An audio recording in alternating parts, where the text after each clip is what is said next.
Hello friend, कैसा सभी लोग। आज के इस वीडियो में हम गति संबंधी सभी महत्वपूर्ण परिभाषाओं को बताएंगे, जैसे दूरी, चाल, वेग, त्वरण, विस्थापन। इन सभी का परिभाषा, उदाहरण तथा कॉन्सेप्ट के साथ समझाएंगे, जो कि हर क्लास में काम आता है। आप जब 6th क्लास में पहुंचते हैं, 6th क्लास से ही काम आने लगता है, चाहे वो चाल हो, वेग हो, त्वरण हो, कुछ भी हो। सभी चीज़ें 6, 7, 8, 9, 10, 11, 12 सभी क्लास में या कॉम्पिटेटिव एग्जाम में भी पूछा जाता है। तो आइए एक एक करके सभी को समझते हैं। तो सबसे पहले यहाँ पर हम लिया दूरी।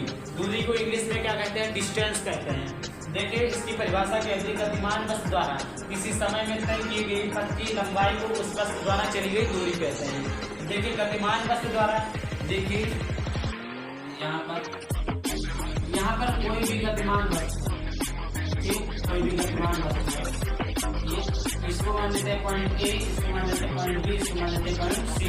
तो किसी गतिमान वस्तु द्वारा किसी गतिमान वस्तु द्वारा किसी समय में तय की गई पथ की लंबाई, यानी जब कोई वस्तु यहाँ से चलना प्रारंभ करता है और ये जब यहाँ तक पहुँचता है, यहाँ पर जब पहुँचा तो इसकी जो पथ की लंबाई हुई, उसी को हम क्या कहते हैं? दूरी कहते हैं। देखिए, यहाँ पर जैसे यहाँ पर है धानपुर, यहाँ पर क्या है? बस्ती। तो यहाँ से जहाँ से जब चलेंगे, धानपुर से जब बस्ती तक आएंगे तो जो पथ की लंबाई कुछ ना कुछ तो पथ की लंबाई होगी, तो उसी को हम क्या कहते हैं? दूरी कहते हैं। और दूरी का जो सूत्र होता है वो होता है दूरी बराबर 4 गुणे समय। दूरी बराबर क्या होता है? 4 गुणे समय। इसके बाद दूसरा है विस्थापन। विस्थापन को इंग्लिश में क्या कहते हैं? डिस्प्लेसमेंट। इसका परिभाषा होता है बस की अंतिम तथा प्रारंभिक स्थितियों के बीच अंतर को बस के विस्थापन कहते हैं। जैसे देखिए यहाँ पर इसको बिंदु ए, बी, सी, ठीक। तो यहाँ पर जब वस्तु यहाँ से चलना प्रारंभ करता है, यहाँ से ऐसे जाता है, जब यहाँ पर वस्तु पहुँचता है तो इसका अंतिम लंबाई ये है, प्रारंभिक लंबाई ये है, ठीक। अंतिम लंबाई कौन है? ये है, प्रारंभिक लंबाई ये है। तो वस्तु के अंतिम तथा प्रारंभिक स्थितियों के बीच की दूरी, इसके और इसके बीच की दूरी को ही हम क्या कहते हैं? विस्थापन कहते हैं। तो आई होप आपको समझ में आ रहा होगा, तो वीडियो को लाइक कर देना। चलिए, चाल किसे कहते हैं? तो चाल को इंग्लिश में कहते हैं स्पीड। उसके बाद में इसका परिभाषा होता है किसी वस्तु द्वारा एकांक समय में चली गई दूरी को चाल कहते हैं।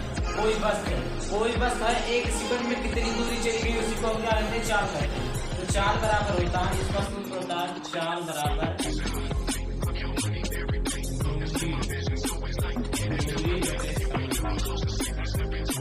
क्या होता है? दूरी बटे समय। उसके बाद में अगला है वेग। वेग को इंग्लिश में बोलते हैं वेलोसिटी। इसकी परिभाषा होती है किसी वस्तु के एकांक समय में विस्थापन को वेग कहते हैं। किसी वस्तु का कोई वस्तु है एकांक समय में कितना विस्थापन करता है, उसे हम क्या कहते हैं? वेग कहते हैं। यहाँ पर वेग का सूत्र होता है वेग बराबर होता है विस्थापन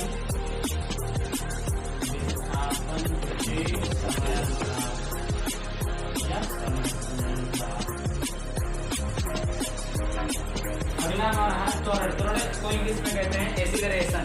इसका परिभाषा होता है किसी वस्तु के वेग परिवर्तन की दर को त्वरण कहते हैं। वेग परिवर्तन की दर को त्वरण कहते हैं। तो वेग का सूत्र होता है, त्वरण का सूत्र होता है वेग परिवर्तन